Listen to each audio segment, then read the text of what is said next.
नमस्कार, कृषि जागरण के न्यूज़ रूम लाइव में आपका स्वागत है। और आज दिन भर की 10 बड़ी खबरों के साथ हमारे साथ चर्चा करेंगे न्यूज़ रूम में मौजूद 10 रिपोर्टर। तो मेरा नाम है जिमी और शुरुआत करेंगे आज देश में जो बारिश की स्थिति है वो थोड़ी चिंताजनक है, क्योंकि 20 से 40% तक कम बारिश हुई है इस साल। तो इस बारे में जो है वो चर्चा करने के लिए हमारे साथ यहाँ पे न्यूज़ रूम में मौजूद हैं अनिकेत सिन्हा जी। आइए उनसे जानते हैं इस बारे में पूरी जानकारी। सबसे पहले तो मैं बता दूं कि भारत में शुरुआती दिनों में मानसून की स्थिति बहुत ही बेहतर नज़र आ रही थी, पर अब इस बार इतने दिनों को बीतने के बाद और मौसम विभाग के द्वारा मिले गए आंकड़ों से ये मालूम चला है कि इस बार ये स्थिति 20 से 40% कम हुई है। और इसका सबसे मुख्य असर बारिश का अभी भारत के कई राज्यों में देखने को मिल रहा है, जिसमें बिहार, झारखंड, बंगाल, उड़ीसा, आपका उत्तर प्रदेश, कई राज्यों में इसका असर देखने को मिल रहा है। और कई राज्यों में बाढ़ की भी स्थिति बनी हुई है। तो ऐसे में किसानों के लिए किस तरीके से सरकार की योजनाएं और बाढ़ प्रभावित क्षेत्रों के लिए किस तरीके से सरकार की योजनाएं ज़मीनी स्तर पे आ पाएंगी, यह तो आने वाला समय बताएगा। तो ये थे अनिकेत जिन्होंने बताया कि कैसे उत्तर प्रदेश में 43%, झारखंड में लगभग 33% और भी कई राज्यों में 25% से ऊपर जो है वो बारिश जो है वो कम हुई है। और इसके बाद जो अगली खबर है वो है महाराष्ट्र में दूध की जो अभी जो इन दिनों दूध की मौजूदा स्थिति जो चल रही है, जहाँ पे श्वेतकारी संगठन जो है राजू शेट्टी जिसको लेके आंदोलन कर रहे हैं, उसके बारे में जानकारी देने के लिए हमारे साथ न्यूज़ रूम में मौजूद है चंद्रमोहन सर। तो आइए जानते हैं चंद्रमोहन जी से। चंद्रमोहन जी बताइए क्या स्थिति है महाराष्ट्र में और कब तक ये ऐसा रहेगा और क्या आगे की जानकारी आप दे रहे हैं? जैसा कि आपने पूछा है, हमने बचपन से सुना था कि दूध की नदियाँ बहती हैं भारत के अंदर और जब भी नानी के घर जाएंगे दूध मलाई खाएंगे। लेकिन मुझे लगता है कि महाराष्ट्र के बच्चों को ये दूध अब नहीं मिल पाएगा, क्योंकि वहाँ पे अभी जो दूध का आंदोलन है वो काफ़ी उग्र हो चुका है, जो कि रविवार से शुरू हुआ और अभी 3 दिन हो चुके हैं और आज बुधवार का दिन है। और मंगलवार तक ये हालत थी कि वहाँ पे दूध बिल्कुल सड़कों पे बहाया जा रहा था। कहने को तो यह कहा जा रहा है कि बारिश कम हो रही है और जो महाराष्ट्र है, मुंबई है, उसमें बारिश से लोग भीग रहे हैं, तरबतर हो रहे हैं, लेकिन वहाँ तो सड़कों पर दूध बहाया जा रहा है, क्योंकि वो चाह रहे हैं कि उनको 5 रुपए की एक सब्सिडी मिल सके। उनको जो दूध बेचना पड़ रहा है, दूध बनाने वाले जो लोग हैं, किसान हैं, जो दूध निकालते हैं जानवरों से, वो 17 रुपये किलो बेच रहे हैं, जबकि जो बेचने वाले दूध है वो 42 रुपये किलो बेच रहे हैं। अगर 5 रुपये की सब्सिडी भी नहीं मिलेगी तो उनको क्या मिलेगा? इसलिए ऐसा करते हुए उन्होंने देखा कि जो आसपास के राज्य हैं, जैसे कि गुजरात है, दूसरे और राज्य हैं जहाँ से दूध आता है महाराष्ट्र में, उन्होंने वहाँ पे बैन कर दिए, ट्रक रोके जाने लगे और जितने भी उनके पास दूध के पैकेट थे वो सब फेंक दिए गए सड़कों के ऊपर। और कुछ जगह पे तो पुणे के अंदर उन्होंने मुफ्त भी दूध बांटा, इसलिए कि ये पता चल सके कि राज्य सरकार को कि हमें कितनी कठिनाई हो रही है, क्या एक 5 रुपये भी नहीं दिए जा सकते सब्सिडी के तौर पे। मुझे लगता है कि ये उनका जो उग्र रूप है उनका आंदोलन का, उसमें राजू शेट्टी और दूसरे लोग जो हैं इन्वॉल्व, वो काफ़ी फ़ायदा कमा सकेंगे और इनकी मांग सुनी जाएगी और दूध इनको ठीक उचित दामों पर मिल सकेगा। तो ये थे चंद्रमोहन जी जिन्होंने बताया कि कैसे दूध जो है वो महाराष्ट्र में सड़कों पे बहा दिया गया है। हज़ारों लीटर जिसको आप बोल सकते हैं दूध जो है वो सड़कों पर बहा रहे हैं लोग। तो 5 रुपये सब्सिडी देने का जो है वो सरकार से मांग है और अब देखना ये है कि राज्य सरकार इस पर क्या कदम उठाती है। तो अगली खबर जो है वो फल और फसलों के प्रबंधन के बारे में डॉक्टर संगीता जी बताएंगी। तो आइए जानते हैं न्यूज़ रूम में डॉक्टर संगीता जी से आगे इस बारे में जानकारी। आज मैं अपने किसान भाइयों को फल फसलों के बारे में थोड़ी सी जानकारी देना चाहती हूँ। कल मैंने धान और बाजरा के बारे में किसान भाइयों को बताया था। तो इस समय इस महीने आम की फसल तोड़ने के लिए तैयार हो जाती है और इसको हमें संभालने के लिए फलों को इथरेल के घोल में 1.8 ml पर लीटर गुनगुने पानी में इथरेल का घोल बनाना है और उसमें अगर हम आम को 5 मिनट भिगो के रखें तो ये समान रूप से पकेंगे और फसल खराब नहीं होगी। आम, अमरूद तथा पपीते में फल मक्खी की रोकथाम के लिए इमीडाइक्लोप्रिड 3 ml 10 लीटर पानी में तथा मिथाइल यूजिनॉल फेरोमोन ट्रैप का उपयोग करना है। और नींबू वर्गीय फलों को जड़ से गलन तथा फाइटोप्थोरा बीमारी की रोकथाम के लिए पौधों की जड़ों में रेडोमिल 2.5 ग्राम पर लीटर पानी में मिला के तथा एलिटे 60 से 120 ग्राम पर लीटर पानी में मिला के छिड़काव करना है। ये तो हो गई फल फसल के बारे में जानकारी। और अब मैं बताना चाहती हूँ थोड़ा सा इनाम या राष्ट्रीय किसान मंडी के बारे में अपने किसान भाइयों को, जिन्हें इसकी जानकारी नहीं है वो थोड़ा बहुत इसके बारे में जानकारी ले सकते हैं। कृषि विपणन क्षेत्र में प्रवेशक सुधार के उद्देश्य से और किसानों को अधिकतम लाभ देने के लिए पूरे देश में कृषि उत्पादों की ऑनलाइन विपणन को प्रोत्साहित करने के लिए ये स्कीम भारत सरकार ने जारी की है। भारत सरकार ने राष्ट्रीय कृषि बाजार कार्यान्वयन के लिए योजना को अनुमोदित किया था। इस योजना के अंतर्गत सभी बाजारों में ई मार्केट प्लेटफॉर्म उपलब्ध कराया गया है और इसे बेसिकली डिजिटल वे में अगर किसान भाई हमारे इसका फ़ायदा उठा सकें, इसके लिए सरकार ने इस योजना को निकाला था, जिससे ऑनलाइन ट्रेडिंग करने, ई परमिट जारी करने और ई भुगतान आदि करने के साथ साथ बाजार के संपूर्ण कार्य के लिए डिजिटलाइजेशन को प्रोत्साहित किया गया है। और सरकार की पूरी कोशिश रही है कि किसान भाइयों को इसका फ़ायदा मिल सके। इसका फ़ायदा कितना मिला है या कितना नहीं, ये कृषि जागरण के हमारे जुलाई के इशू में बताया भी गया है, जो कि कृषि ये सरकारी योजना स्पेशल रहा है और इसके बारे में काफ़ी जानकारी दी गई है, जिससे हमारे किसान भाई पढ़ के काफ़ी लाभ उठा सकते हैं और इसके बारे में जानकारी ले सकते हैं।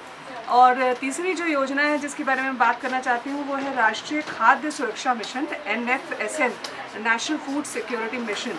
और ये योजना शुरू की गई थी अक्टूबर 2007 में, जिसके अंतर्गत चावल, गेहूं, दालों और मोटे अनाज के उत्पादन में बढ़ोतरी को प्रोत्साहन दिया है सरकार ने। क्षेत्र के विस्तार और टिकाऊ तरीके से उत्पादकता वृद्धि के माध्यम से दलहन के उत्पादन में इसमें काफ़ी वृद्धि हुई है और व्यक्तिगत स्तर पर खेत मिट्टी की उर्वरकता और उत्पादकता को बहाल करने और खेत स्तर की अर्थव्यवस्था को वृद्धि करने के लिए इसे सरकार ने लॉन्च किया था। और इसमें महिलाओं और जो मध्यम वर्गीय जो किसान हैं उनके लाभ के लिए इस स्कीम को लॉन्च किया गया था और कम से कम इसमें 33% फंड आवंटन भी है। तो इस स्कीम का भी हमारे किसान भाई लाभ उठाएं, तो हमारे किसान भाइयों को इन स्कीमों का भी लाभ हो और फल फसलों का रखरखाव भी अच्छी तरह कर सकें, इसी उम्मीद के साथ मैं आप लोगों से विदा चाहती हूँ। धन्यवाद। तो देखा आपने कि डॉक्टर संगीता ने किस तरह से जो है वो फल और फसलों की जो जानकारी थी उसके बारे में तो बताया ही, साथ ही साथ जो सरकार किसानों के लिए डिजिटल मंडी उपलब्ध करा रही है जैसे ई नाम, फिर नेशनल फूड सिक्योरिटी मिशन, इन सब के बारे में भी डॉक्टर संगीता ने आपको काफ़ी जानकारियाँ दी। और इसके बाद अब हम चलेंगे हमारे न्यूज़ रूम में मौजूद विभूति नारायण जी के पास, जो कि बकरी पालन प्रशिक्षण के बारे में आपको थोड़ी जानकारी देंगे। विभूति जी। नमस्कार किसान भैया। जी हाँ, जब खेती की बात हो या कोई और क्षेत्र तो उसका जो मॉडल है, एक नए मॉडल के रूप में बकरी पालन फार्म को स्थापित करना है। आप किसी भी चीज़ को नज़रअंदाज नहीं कर सकते। खेती के साथ साथ पशुपालन भी बहुत आवश्यक है। तो उसके लिए ज़रूरी है कि आप जब बकरी पालन फार्म बना रहे हैं तो किस प्रकार की नस्ल होनी चाहिए, आप जिस स्थान पर फार्म स्थापित करना चाहते हैं वहाँ की अनुकूल नस्लें क्या हैं। तो इसके बारे में सबसे ज़रूरी ये होता है कि आप प्रशिक्षण लें। केंद्रीय अनुसंधान जो है बकरी पे, उसके अलावा कुछ ऐसे हमारे उद्यमी हैं जो बकरी पालन फार्म करके आज अच्छी आमदनी हासिल कर रहे हैं, तो आप उनसे प्रशिक्षण ले करके आप बकरी पालन फार्म स्थापित कर सकते हैं। इसी प्रकार से कृषि जागरण ने भी आज एक न्यूज़ अभी देने वाले हैं, अभी हमारे पोर्टल पर आ जाएगी। तो उसमें आपको बताया गया है कि किस प्रकार से एक आरवी गोट पॉइंट है जो कि लखनऊ के पास में है। लखनऊ से लगभग 50 किलोमीटर की दूरी पर ये आरवी गोट पॉइंट है। यहाँ पे प्रशिक्षण आपको 12 अगस्त को 1 दिवसीय प्रशिक्षण दिया जाएगा। उसका भी शुल्क निर्धारित है। आपको न्यूज़ में एक नंबर दिया जाएगा, फ़ोन नंबर, जिस पे आप बात कर सकेंगे। विवेक जी आपको जानकारी देंगे। आप बैंक में सीधे आप वो शुल्क जमा करने के बाद में आप प्रशिक्षण प्राप्त कर पाएंगे। तो आपको विभिन्न पहलुओं के बारे में बताएंगे कि बकरी पालन फार्म जब आप स्थापित करने जा रहे हैं तो आखिर में प्रशिक्षण क्यों आवश्यक है।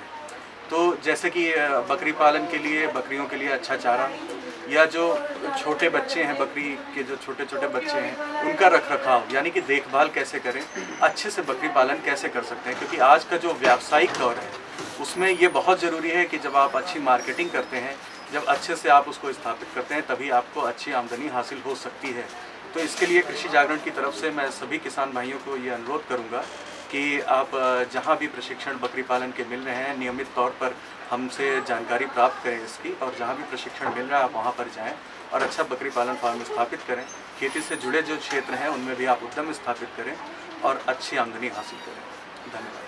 तो ये थे हमारे विभूति नारायण जी, जिन्होंने बकरी पालन पे आपको प्रशिक्षण के बारे में बताया कि जैसा कि आप जानते हैं कि प्रधानमंत्री नरेंद्र मोदी ने 2022 तक किसानों की आय दोगुनी करने का लक्ष्य रखा है, जिसके लिए खेती के साथ पशुपालन को भी बढ़ावा दिया जा रहा है। तो इसलिए बकरी पालन जो है वो आज के डेट में वो भी महत्वपूर्ण है। इसके बाद हम अब जानना चाहेंगे, सोयाबीन निर्यात के लिए मध्य प्रदेश किसानों को लाभ देने की योजना बनाई गई है। तो इसके बारे में जो है अधिक जानकारी हमारे न्यूज रूम में मौजूद अनिकेत सिन्हा जी देंगे। तो चलते हैं अनिकेत सिन्हा जी के पास। अनिकेत सिन्हा जी,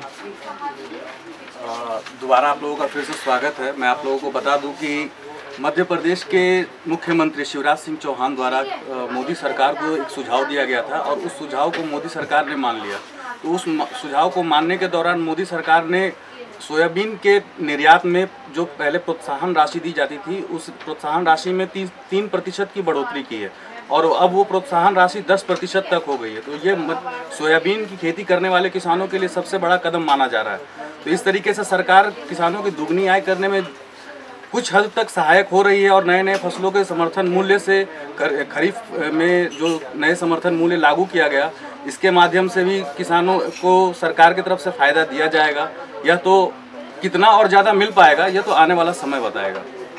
धन्यवाद। तो ये थे अनिकेत सिन्हा जी, जिन्होंने बताया आपको सोयाबीन के बारे में जो जानकारियां दी। वैसे बता दूं कि सोयाबीन जो है वो मध्य प्रदेश का एक प्रमुख फसल है जहां सबसे ज़्यादा सोयाबीन की खेती होती है। और इसी बात पे आपको जानकारी दूं कि चाइना में सबसे ज़्यादा खपत जो है वो होती है सोयाबीन की, और वहाँ इतना ज़्यादा उत्पादन नहीं है जितना ज़्यादा खपत है। तो इसके लिए मध्य प्रदेश से हो सकता है भारत जो है वो आगे जाए और चीन के पास इसके बीच में समझौता हो सोयाबीन निर्यात के लिए। तो आगे इसके बाद जो है हम चर्चा करेंगे। अभी कोयम्बटूर उड़ीसा में एग्री इंटेक्स 2018 जो है वो आयोजन किया गया था इवेंट, उसके बारे में जो है वो जानकारी देने के लिए हमारे साथ न्यूज रूम में मौजूद है निशांत टाक जी, और वो आपको बताएंगे एग्री इंटेक्स के बारे में एक एक जानकारी जो इन्होंने अपने वहाँ पे देखी है या जो इन्होंने अनुभव किया है।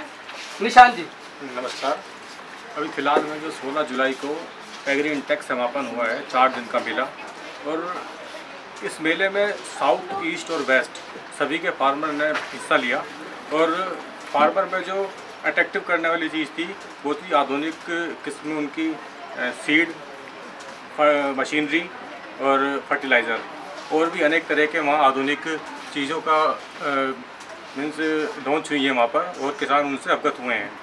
तो मैं चाहता हूँ कि इस लेवल पर एग्जीबिशन में हर किसान को जाना चाहिए, जिससे कि उनकी नॉलेज बढ़ती है। क्योंकि एग्रीकल्चर मैगज़ीन, फेसबुक और आधुनिक चीज़ें जो यहाँ पर उपलब्ध हैं, उन पर वो चीज़ें नहीं मिल पाती जो कि उनको मेले में रूबरू होते हैं। वो स्टॉल पे जाकर वहाँ के एग्जीक्यूटिव होते हैं, कार्यकारी होते हैं, उनसे बात करते हैं, उनके बारे में जानते हैं। तो मैं कहना चाहता हूँ कि हर मेले में हर फार्मर को एक बार महीने में एक बार ज़रूर विजिट करना चाहिए, जिससे कि उनकी नॉलेज और ज्ञान उनका बढ़े अपनी खेती को लेकर। Thank you.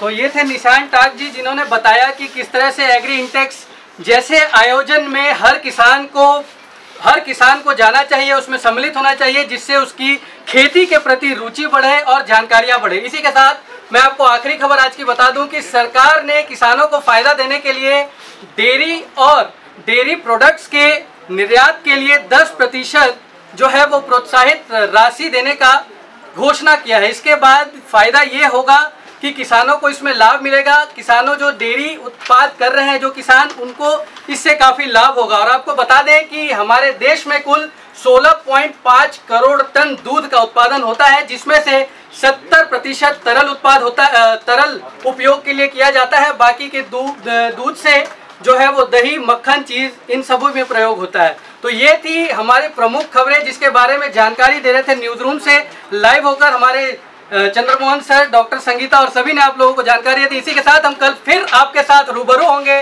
तब तक के लिए धन्यवाद।